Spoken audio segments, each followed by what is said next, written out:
सबसे खतरनाक होता है हमारे सपनों का मर जाना। मशहूर कवि पाश की ये लाइनें आज के वक्त में कितनी सच लगती हैं। रोज सुबह उठना, उसी ट्रैफिक से जूझना, 9 से 5 या उससे भी लंबा काम करना, और अंदर से वो एक अजीब सा खालीपन, जैसे जिंदगी बस कट रही है। अमित की ही बात करें, 26 साल का आईटी एम्प्लॉय, 12 लाख का पैकेज, बाहर से सब सेट है, लेकिन अंदर से कुछ टूटा हुआ सा महसूस होता है। और सच कहें तो ये खालीपन सिर्फ अमित की कहानी नहीं है। आज लाखों लोग इसी सुन कर देने वाली फीलिंग से गुजर रहे हैं। तो आज की इस खास चर्चा में बात सिर्फ इस दर्द या रोजमर्रा की उलझनों की नहीं होगी, बल्कि इस मिडिल क्लास ट्रैप से बाहर निकलने का एक एकदम सॉलिड, साइंस बेस्ड रास्ता खोजा जाएगा। समझेंगे कि पैशन के पीछे की असली साइंस क्या है और इस थका देने वाले रूटीन से निकलकर एक फुलफिलिंग लाइफ की तरफ कैसे बढ़ा जा सकता है। चलिए फटाफट देखते हैं कि आज किन अहम मुद्दों पर बात होगी। पहला, द मिडिल क्लास ट्रैप। दूसरा, द पैशन मिथ। तीसरा, द साइंस ऑफ फुलफिलमेंट। चौथा, द 3E फॉर्मूला। और आखिर में ब्रेकिंग द गोल्डन केज। बिना देरी के सीधे पहले हिस्से से शुरुआत करते हैं, द मिडिल क्लास ट्रैप। ये असल में एक ऐसा चक्रव्यूह है जिसमें बहुत लोग फंसे हैं। जरा इस डेटा पर नजर डालिए।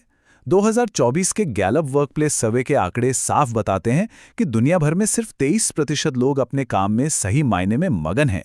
बाकी के 77% वो या तो काम से पूरी तरह कट चुके हैं या बस नाम के लिए टिके हैं, जिसे आजकल क्वाइट क्विटिंग कहा जाता है।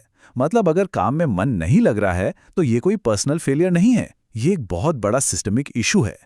और ये सिस्टम हमें फंसाता कैसे है? इसी को कहते हैं गोल्डन केज, यानी सोने का पिंजरा।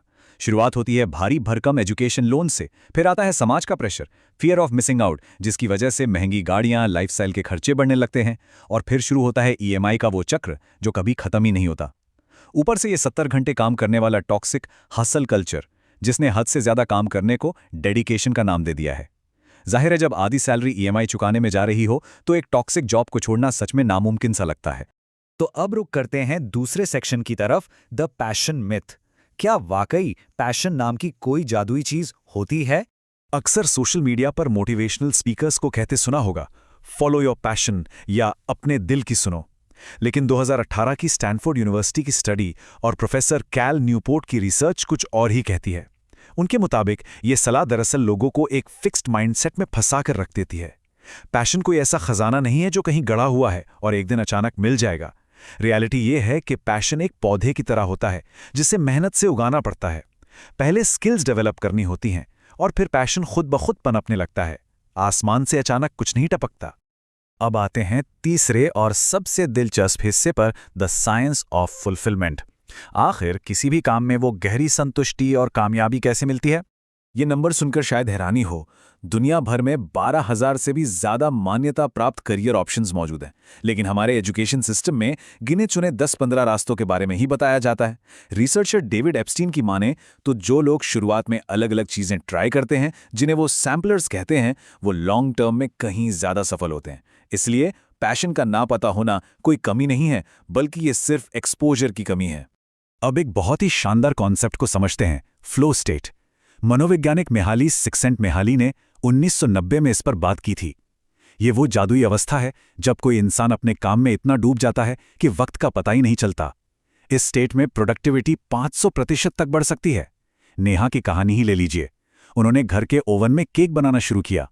शुरुआती फेलियर्स के बाद भी जब वो डटी रहीं तो बेकिंग में उन्हें इसी फ्लो स्टेट का अनुभव हुआ, और आज वो एक बेहद कामयाब क्लाउड किचन चला रही हैं। लेकिन क्या सिर्फ फ्लो स्टेट काफी है? बिल्कुल नहीं। यहां एंट्री होती है ग्रिट की। एंजेला डकवर्थ की रिसर्च के मुताबिक ग्रिट का मतलब है पैशन के साथ साथ लंबे समय तक टिके रहने का जज्बा। ये कोई ऐसा टैलेंट नहीं है जो जन्म से मिलता है। फेलियर्स के बावजूद जब हार ना मानकर डटे रहने की जिद होती है, रोजाना की प्रैक्टिस होती है, तब जाके ग्रिट बिल्ड होता है। अब एक बड़ा सवाल उठता है कि कोई नई स्किल सीखने में तो सालों लग जाएंगे। यहीं पर लेखक जोश कॉफमैन का ये जादुई नंबर काम आता है, 20। इसे हमेशा याद रखना चाहिए। किसी भी नई स्किल में एक ठीक ठाक या गुड इनफ लेवल तक पहुंचने के लिए सिर्फ 20 घंटे लगते हैं। जी हां, सिर्फ 20 घंटे। इसका सीधा सा मतलब है कि कुछ नया शुरू करने की दीवार उतनी भी ऊंची नहीं है जितनी अक्सर मान ली जाती है। और अब बढ़ते हैं सेक्शन 4 की ओर, द 3E फॉर्मूला। ये हिस्सा बहुत खास है क्योंकि यहाँ सारी थ्योरी एक प्रैक्टिकल एक्शन प्लान में बदल जाती है। ये 3E फॉर्मूला एकदम स्पष्ट है। एक्सप्लोर, एंगेज और एक्सेल। पहला कदम है एक्सप्लोर। 30 दिन तक रोज नए करियर्स के बारे में जानना और अपने ऑप्शंस को बढ़ाना। दूसरा है एंगेज। जो चीजें थोड़ी भी दिलचस्प लगें उनके रियल वर्ल्ड प्रोजेक्ट्स में खुद को झोंक देना। हर प्रोजेक्ट को वही 20 घंटे का समय देना। और तीसरा स्टेप है एक्सेल। जब किसी काम में वो फ्लो स्टेट महसूस होने लगे तो उसमें अगले 6 महीने तक पूरी जान लगा देना। उस मुश्किल ग्राइंड वाले फेस को पार करना बहुत जरूरी है ताकि वो असली ग्रिट तैयार हो सके। इस पूरी टाइमलाइन को अमित के उदाहरण से बेहतर समझा जा सकता है। पैनिक अटैक से परेशान अमित ने वुड कार्विंग शुरू की, सिर्फ वीकेंड्स पर 45 मिनट्स के लिए। पहले महीने उसने इस स्किल में करीब 20 घंटे एंगेज किया। छठे महीने तक आते आते जब कोई खास कमाई नहीं हो रही थी तब भी उसने हार नहीं मानी। वो डटा रहा और नतीजा 1 से 2 साल के भीतर उसकी इंटरनेशनल सेल शुरू हो गई और एक बहुत बढ़िया साइड इनकम सेट हो गई। अब उसके पास अपनी उस टॉक्सिक जॉब से बाहर निकलने का एक एकदम पक्का प्लान है। अमित की इसी सफलता से प्रेरणा लेते हुए आज की चर्चा के आखिरी सेक्शन पर आते हैं, ब्रेकिंग द गोल्डन केज, यानी उस सोने के पिंजरे को कैसे तोड़ा जाए। इसके लिए इस मशहूर जापानी कॉन्सेप्ट इकिगाई को समझना होगा। इकिगाई असल में 4 चीजों का एक बेहतरीन संगम है। वो काम जो करना पसंद हो, जिसमें अच्छी महारत हो, जिसकी दुनिया को जरूरत हो और जिसके लिए अच्छे पैसे मिल सकें। लेकिन यहां एक कैच है। इकिगाई कोई ऐसी चीज नहीं है जिसे किसी डायग्राम पर रातों रात खोज लिया जाए। इसे उसी 3E फॉर्मूले के जरिए समय के साथ धीरे धीरे बनाया जाता है। नेहा हो या अमित, उन्हें पहले दिन अपनी इकिगाई नहीं पता थी। वो तो कई महीनों की लगातार मेहनत के बाद निखर कर सामने आई। और एक पैशन प्रोजेक्ट का असर कैसे एक जादू की तरह काम करता है, ये देखना काफी दिलचस्प है। सैन फ्रांसिस्को यूनिवर्सिटी की एक स्टडी दिखाती है कि एक साइड पैशन प्रोजेक्ट न सिर्फ खुशी देता है बल्कि इंसान की प्राइमरी जॉब की परफॉर्मेंस को भी सुधार देता है। इससे क्रिएटिविटी बढ़ती है और जो जॉब का बर्नआउट होता है ना, वो काफी हद तक कम हो जाता है। और सबसे बड़ी बात, जब नए आइडियाज पर काम होता है तो कहीं ना कहीं देश के इनोवेशन का भविष्य भी संवर रहा होता है। अब अगर किसी के मन में ये ख्याल आ रहा है कि शायद अब बहुत देर हो चुकी है तो जरा इस नंबर पर गौर फरमाइए, 39।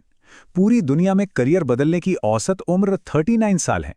नेहा ने भी अपना क्लाउड किचन 34 साल की उम्र में शुरू किया था। तो ये सोचना कि अब उम्र निकल गई है सिर्फ एक बहाना है और कुछ नहीं। शुरुआत किसी भी उम्र में हो, अगर सही रास्ता और पैशन मिल जाए तो जिंदगी में पहले से कहीं ज्यादा सुकून और संतुष्टि आ ही जाती है। इसी के साथ आज का ये विश्लेषण अपने अंतिम पड़ाव पर पहुंच गया है।